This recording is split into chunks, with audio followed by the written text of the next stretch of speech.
This is a story of struggling to keep up with high expectations while your finances affect your decisions. It would appear for most of Resident Evil's development, Chris was the sole main character of the story, with Jill being one of multiple AI companions, though a second player would have been able to take control of the companions. Of course, in the final game, you're rarely followed by an AI companion and never in a room with enemies because they just didn't have the budget to afford the time to do this idea justice. And it seems as late as the last 6 months of the game's roughly 3-year development that they found a greater use for Jill through the easy mode, where you can play as Jill through an alternate version of the story with more firepower, less keys to worry about, and Barry to guide and give you breaks. That was too close. You were almost a Jill sandwich. An August of '95 build would have the difficulty select screen, and the following month is the earliest I know of Jill being referred to as another protagonist, though it'd be another month 5 months before the game's release that Jill seems to be up and working. Capcom's PR admin would later say Chris is on the cover of the US box and the marketing focused on him because he was the initial playable character, and they didn't even know until very late in the process that Jill would be a second playable character. After the success of Resident Evil, they quickly got to work on next year's game, revealed to have a new cast and a bigger than ever adventure. But as you probably know, the project just wasn't coming together within the time limit they had. So not wanting to immediately squander such a massive success on their hands, they delayed it and brought on the seasoned screenwriter Noboru Sugimura to rewrite it. He's credited with prefacing that Resident Evil shouldn't go the approach of having each game be a self-contained story, and they'd rewrite Resident Evil 2 to connect to Resident Evil 1. Things like turning one of the playable characters into the sister of RE1's default protagonist, who is also the start screen main menu and US cover character, essentially the mascot of RE1. And throughout RE2, Chris is specifically paid attention to over the rest of RE1's cast as he's Claire's motivating factor. In a mansion located in the outskirts of this city, Chris and the other STARS members discovered that Umbrella was behind everything. Brad is a zombie you can find at RPD. Rebecca seems to have been moved to the STARS Alpha office, presumably taking Joseph's desk and place in the one remaining STARS team. It doesn't explain what happened to her after that, but does say Chris, Barry, and Jill have decided to travel to Europe together to pay an Umbrella HQ a visit, revealing that it's not as simple as Chris's story is canon. A unique scenario where both Barry and Rebecca survived as canon, making neither difficulty you played on feel invalid. And finding out Chris is in Europe simplified Claire's motivation to just getting out of the city with Leon after learning this. Same with the fan-favorite character Hunk, whose motivation was to get the sample and get out of the city. The next game, RE3, would have him as the protagonist, and it's important to note that they didn't plan out the series' first overarching story up front. They seem to maybe write the general concept of 2 games ahead at most, but were adjusting 1 game at a time as things took their final form. For example, of course, the Hunk game ended up scrapped. The Dreamcast spin-off about a Europe Umbrella adventure is assumed by many to be the one mentioned in RE2 featuring the RE1 cast. Around 2013, Nakai entrusted concept art from various games to Project Umbrella. Among his art of the time is Chris, Claire, Wesker, and notably in this batch, a blue-clad female that Project Umbrella labeled Jill, captioning that she was originally the protagonist of Code Veronica. I've never seen more proof of this, but it's not a big leap in logic if the Europe adventure in Code Veronica was the one teased in RE2, that the male and female protagonist could have been Chris and Jill. Before in the final version of the Claire B ending, the director added the cliffhanger of her restating her motivating factor of finding her brother. Made them ultimately feel like they should tackle that payoff without dragging it out too long by adding her to Veronica, and perhaps replacing Jill as the female. Though you might still argue the claim of Jill ever being in the story is speculative. The final story would see Leon be the one to find Chris after Claire is captured breaking into a Europe HQ, and have a post-Jill, Barry, and Chris adventure in Europe Chris come alone to rescue her. And I guess have a new, unrelated adventure learning the posh aristocratic roots of the lineage of one of Umbrella's founders. Perhaps shaving Jill and Barry out of the plot for having too many characters to juggle by saying the RE1 cast did have their adventure in Europe, just off-screen right before this, and we're never going to detail it because it might have been planned to be this exact story. Code Veronica would start being promoted in October of 1998, with people already seeing it as a sequel to RE2's story, and perhaps it needed that, as perhaps as early as Code Veronica first leaking to the public that Hunk RE3 would have been scrapped. Now Veronica was for a different console. While Director's Cut and its RE2 previews held up the momentum of the series when RE2 was delayed, they did not seem confident on waiting for a restarted RE3. with an Escape from Raccoon City spin-off holding the momentum of their primary audience on PlayStation after RE1 and 2. So they decided that will be RE4. And we're gonna hit the brakes on this spin-off about to come out and throw a bunch of money into it to retrofit it into a main numbered game so PlayStation audiences don't feel like the series is dead. The challenge is their main characters are already in Code Veronica's story. Even Hunk was being used by it. Rebecca has a game on the way too. If you put the same character in 2 games being made simultaneously, even when the stories take place months apart, you have to get into constant limiting and cross-checking what each other are doing to not cause continuity errors with those characters as the evolving game's narratives take their final form. That's how Claire ended up in Code Veronica in the first place. So since Jill and Barry were decidedly not in Code Veronica, that was who was left over to work with. What a predicament. RE2 had that Europe trip to explain why Chris and Jill weren't in Raccoon City. Now without contradicting what was already written, they had to write a story where Jill was there and you just barely missed her. Well, Chris said they decided to fly to Europe but never said together. So what if he went ahead, while Jill wanted just a little more time to follow up on a research facility in the city, canonizing one of the possible story branches from the original game where Wesker threatens his family. Barry could be moving them out of the country before swinging back to pick up Jill for the Europe mission to the main Umbrella HQ that we never get to see. And I guess this could now mean Carlos was possibly with them on this off-screen adventure. Are you ready to finish this? By the end, this last-second slapped-together RE3 to many still feels like a spin-off or even expansion pack to RE2 made of reused assets. After all the money thrown into it, it still doesn't feel like the leap many expect of a mainline numbered game, yet to that same sample size it is a darn fun game and fresh Resident Evil experience. The game featuring the monster Nemesis who is the ultimate gameplay evolution of how the Tyrant stalked you in RE2. Of course a sizable amount of people were disappointed, but the general sentiment you find from people when it released, including from myself, is underwhelming compared to 1 and 2, but still a good game. Its sales matched that nuance, and behind the scenes, it wasn't meant to live up to RE2. It was meant to stall for RE4. Jill would also be the representative for Marvel vs. Capcom 2, presumably as part of promoting her new game. And of course matching the reception of Nemesis were the debates of why Jill over all the RE characters, including Nemesis. It's also worth noting that many at the time and to this day, including people who work on Resident Evil, see Resident Evil 3 as the side story spin-off and Code Veronica as the true 3. Regardless, people at the time figured Jill is just the protagonist of RE3 and they'll rotate to the other playable characters for a while after. But then the nightmare Resident Evil was trying to avoid happened. RE4 would be restarted again and again and again. In the slot of 2001 would end up being a PS2 port of Code Veronica that adds new scenes, further building up the tease of Chris and Wesker's rematch. Goodbye. But she was still of some use. I had to save her life. Including being packaged with the DVD Wesker's report explaining the series canon.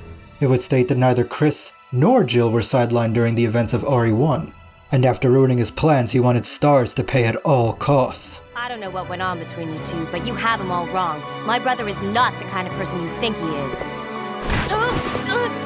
I despise Chris. But since Chris was the only member of STARS to make it into Veronica, that resulted in building up a Wesker v Chris rivalry. Of course you don't want it to drag out too long, but this game would have to be made right after RE4. And it was revealed the same year 4 released, 2005. So what happens in the meantime? A bit of an accidental Jill renaissance. Now, I've never seen the technical marvel of the 2002 RE1 Remake's graphics disputed, but just about everything else it did can be quite divisive. A lot of people's gripes even back then affected both Chris and Jill, but what's relevant to this story is what affects Chris versus Jill. For example, the most popular route among Chris players is what we'll call the infirmary branch. You get to see Chris sprayed in the face, get the sword key early on, get Rebecca's cute salute, and most importantly, get to decide if Rebecca mobilizes or just stays put in the storeroom. If you mobilize her, you'll split up, which means not having her around to heal you for quite some time. The trade-off is she'll follow in your footsteps all the way to the guardhouse where she'll discover the medical room and be there when the hunters are unleashed in the mansion. If you instead left her anywhere in the mansion, the hunters can kill her. Among the remake's cut content is the favorite branch of Chris players. No spray in the face, no cute salute, and most importantly, to condense how Rebecca functions with all the cut content, she'll always follow either you or Richard to the guardhouse, and despite always discovering the medical room, She will then always follow you back to the mansion where she will always be cornered in the same room. And unlike the original, will always be cornered when the player has just entered a new unexplored room, forcing them to either drop what they're doing to save her, or let her die. It removes a lot of the player planning and agency of the original, making Rebecca a bit more of a nuisance, compounded by her divisive new portrayal. While her redesign is probably my favorite look that she's ever sported, I do agree that at least the English dub in this remake removes the energy that defined the character's presence. Likewise, despite Chris's impressive body performance, his redesign and English voice direction is seen as making him, including his presence, that of a generic cop lacking the needed characterization to feel like an individual. Rebecca! I know. Rebecca.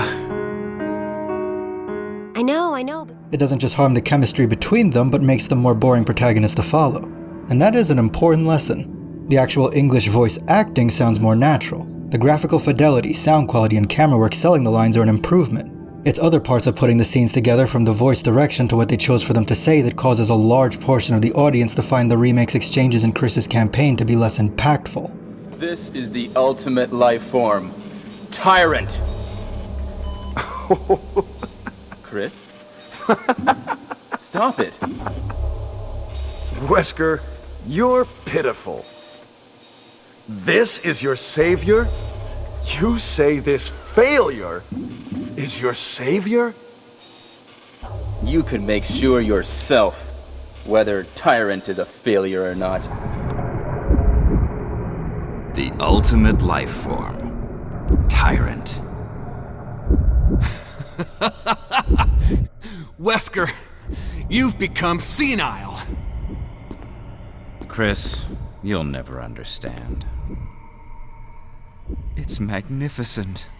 In trying to streamline things, thorns are amassed in their sides. Like it now making no sense for Chris and Rebecca not to draw on Wesker since they get the jump on him instead of the other way around. You know, things like that.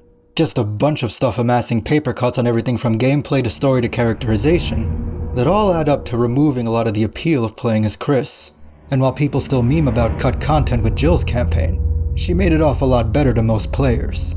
Now sporting the likeness of her new model Julia Voff, just about everybody saw her redesign as better than ever. Oh, I almost forgot. It's a lockpick. You'd make better use of it.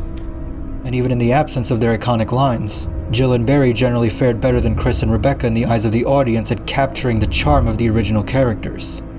While Japanese RE1 never featured cover characters, mirroring the US box art featuring Chris, the US box now featured Jill. Right as this remake was coming out, the PWS Anderson Resident Evil movie also came out, depicting the nest outbreak from RE2 with all original characters, ending on the cliffhanger of its protagonist making it out into Raccoon City, only to find the problem has extended to the city itself.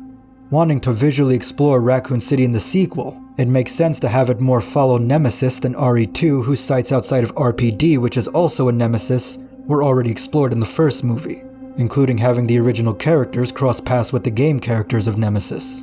In the early aughts, Jill and Nemesis had accidentally become bigger faces of Resident Evil than Chris and Leon. However, the biggest elephant in the room when it comes to this early aughts era is the financial performance of the games relative to what came before and after.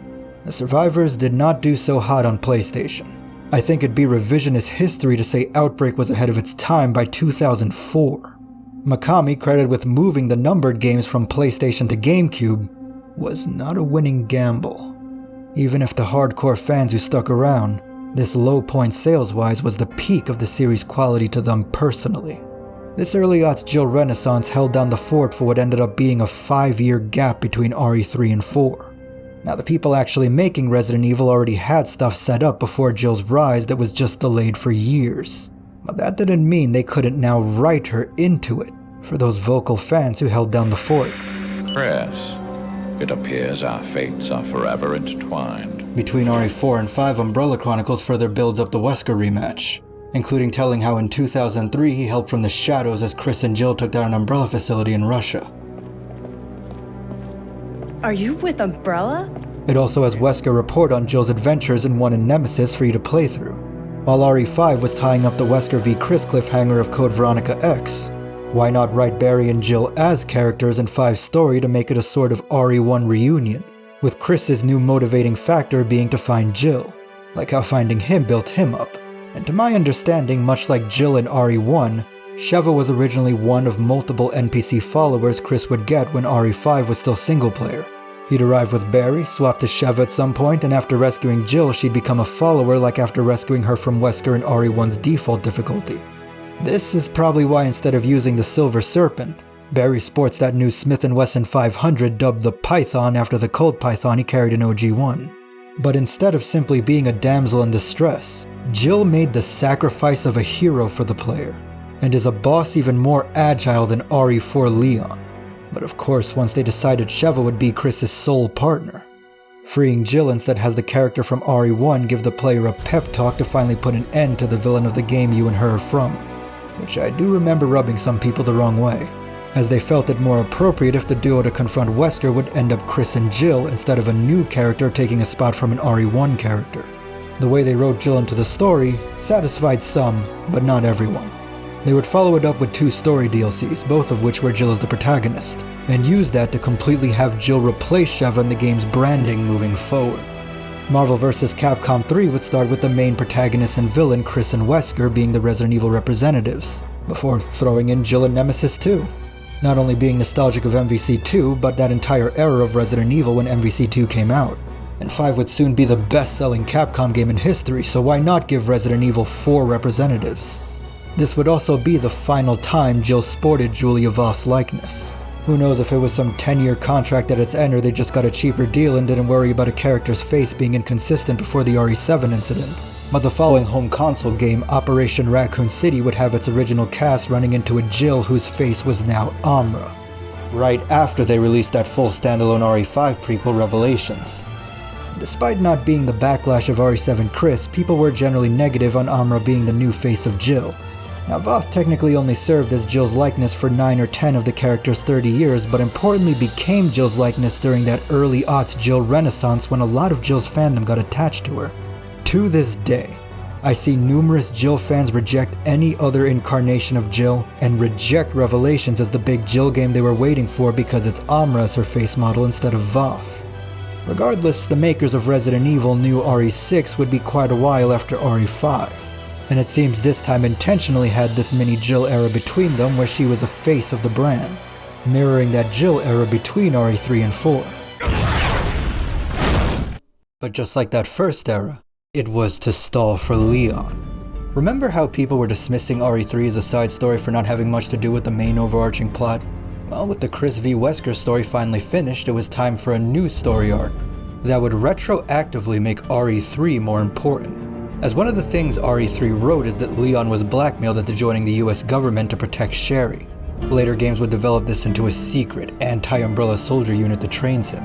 And Wesker's report would have Albert describe this detail as Sherry being safe in our hands, insinuating government corruption working with Umbrella's rival bioterrorists. This is an example of how Resident Evil threads are written in an Adeline style. When the original setup of Leon being blackmailed into joining the government was written, it likely had no resolution or progression in mind. It is then passed to the next writer to flesh out, then the next writer after that to resolve. Many thought this one would be resolved in RE5 with Sherry making her return in that game. Its base game would further tease this deep state plot when you find Spencer's diary from the day Raccoon City was destroyed, hinting the US government of 1998 would have their support plummet if the truth of the matter was ever made public.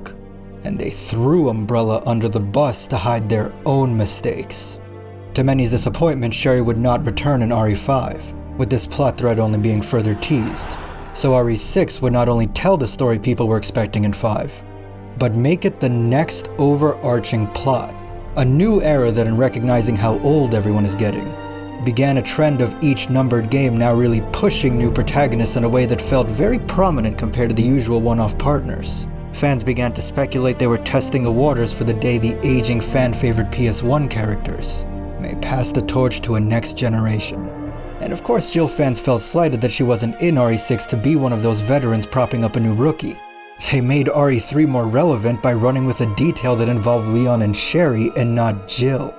Leon and Chris were poetically the veterans that killed Sherry and Jake's fathers, which also brings up the wound for fans who wanted Jill to replace Sheva during the final chapter of RE5. robbing Jill of truly being the one who killed Wesker alongside Chris, even if she helped as much as Brad helped defeat the Tyrant in RE1. They also asked, why does Chris get to rotate back when he was just alongside Jill? Well, I don't think they planned to take turns thus far. It was just a pattern that turned out to be coincidence. Jill and Leon were not meant to be the protagonists of RE3 and 4. Their messes of development just turned out that way. But without knowing the game's development histories, it looked like a hard rule they dropped to have the heroes of the two best-selling RE games finally meet on screen. Though adding Jill to 6's notoriously bloated cast wouldn't have placated a lot of Jill fans, as they'd still be at the peak of their meltdown about Amra. Now, after 1998, every numbered RE game has been noticeably divisive among longtime players for different reasons. But RE5 and 6 quickly rose to be estimated as the sales peak of the series, which you might say is the most important feedback for a video game company at the time. And with that positive feedback, they'd continue 6's direction, including continuing to evolve it by planning to make RE7 a live service game. It's believed, based on alleged concept art leaks, that this would have been a continuation of Leon and Sherry's story, though. Given 6's scale, who knows what other new and returning characters might have appeared. Reflecting their known sales, 6 is commonly seen as a step back from 5, however, often seen as a result of having a hard swallow from how much they bit off to chew. 7, now biting off even more, was apparently looking like a breaking point, as the founder of Capcom would assign 5's producer Jun Takeuchi on a rescue mission to save it. Restarting RE4 over and over was a rough time, and with how much the series' production had scaled up, you could imagine how different the impact of being in that situation again would be. So instead of continuing to risk the ambition, Takeuchi's credited with deciding they play it as safe as possible and bite off a back-to-basics single-player game. Something that RE6's faster push-forward level pacing did not lend itself to. Takeuchi would push for Revelations 1's director to also direct 7. Revelations relegated that RE6 style to segments, primarily by cutting to other characters, while the main star Jill was more going through the 90s RE pacing like Lost in Nightmares, both of which being heavy-handed tributes to RE1. And this would now be another one on that pile.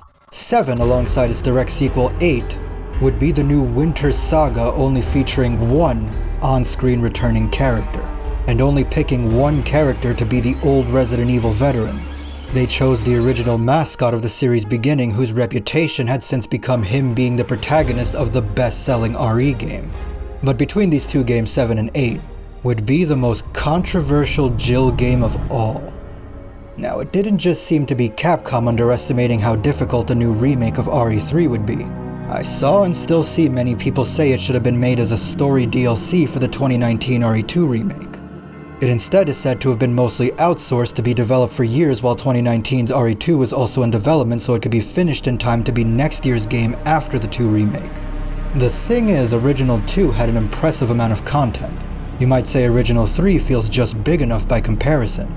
Percentage-wise, the 2020 RE3 remake cuts and condenses about as much content from OG3 as the 2 remake cuts and condenses from OG2. But that resulted in the 2 remake feeling just big enough to feel like a full mainline numbered game, while the 3 remake having cut about the same percentage of content caused it to fall short of that threshold. People were feeling it a half-price game bundled with their Outbreak spiritual successor Project Resistance to make you pay full price. And you can easily see how doing this to RE3 is disrespectful to that entire early aughts era where this game and its mascots were the faces of Resident Evil for years. Like 2019's RE2, people complained about these remakes not bringing back the player choice their source material were designed around, and instead modernizing them in a negative way by making them entirely linear, with 3 remakes smaller size making it more noticeable. A common complaint is that Jill is colder than normal. And I do think Chris and Jill's brooding were overdone after this. I even sense a bit of her less serious OG1 self in there, which isn't the case for OG3 for me. But I do understand the most common example people complain about is changing the context of her first meeting with Mikhail to him now just being nicked instead of on death's door, and her having just found out there with Umbrella, introducing her as guarded toward him. And personally, I like that it gives a little tension to newcomers after RE2 Remake that they're about to work with Umbrella. I'm in. But I am on their side, not yours. Oh, hey. It's cool. We all want the same thing. Thank you, Jill. Moving the scene where she shows compassion toward a dying UBCS to Murphy, and making this the point where she stops being as guarded toward them outside of Nikolai. This also has to do with the length of the game, because your first impressions of Jill are still her interactions with Brad. But it zooms by so fast that meeting Carlos, finding out he's an Umbrella, and immediately being taken to Mikhail still feels like the beginning of the game where audiences are forming those first impressions with your characters. Meeting Murphy is closer to where you met Mikhail in the original, and going back to condensing the story, he only gets one interaction where you can have multiple in the original. Ironically, the one thing about OG3 that the 2020 remake seems to have perfectly captured is its divisive reception. Now, the sales numbers for the original RE trilogy are both missing sales data and haven't been updated since 2002, meaning we don't know how well they've sold after being ported to PS3, 4, 5, Windows, phones, who knows where else. So who knows how much the famous original trilogy has sold after 25 years of being ported and remastered, and where 3 Remake stands from original 3 over time now that subscription services have grown so popular.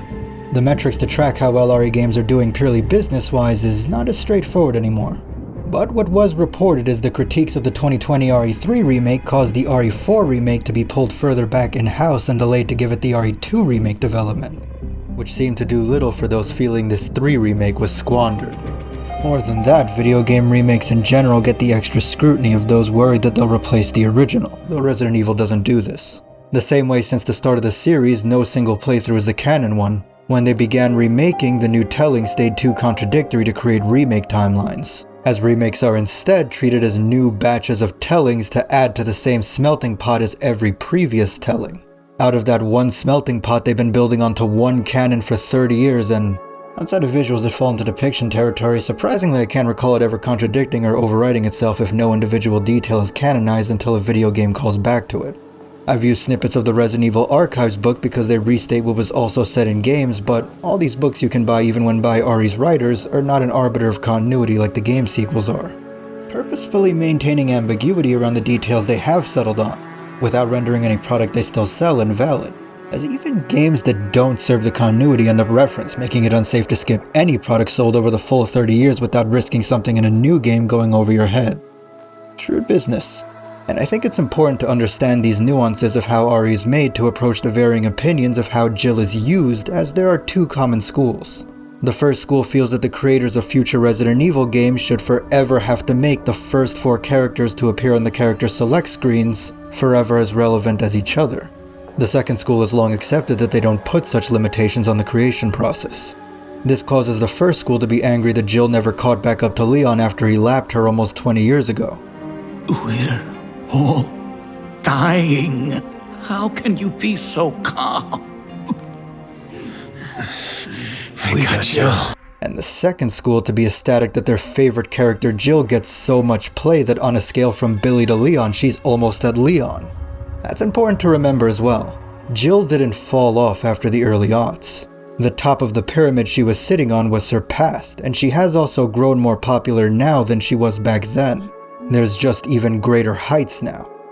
Now, the reason I touched on 7's development was because afterward they seemed to finally feel ready to tackle their original idea for 7, planning to make RE9 a massive online multiplayer game, presumably having Leon continue his investigation into the deep state that the overarching story was still hyping up. Given 6's scale, I've always wondered what returning characters might have been thrown into pre-Takeuchi 7, and for RE9, it was leaking to be Jill. Before Death Island, the pairing of Leon and Jill hadn't happened in a big Resi story and had been long desired by many Jill fans.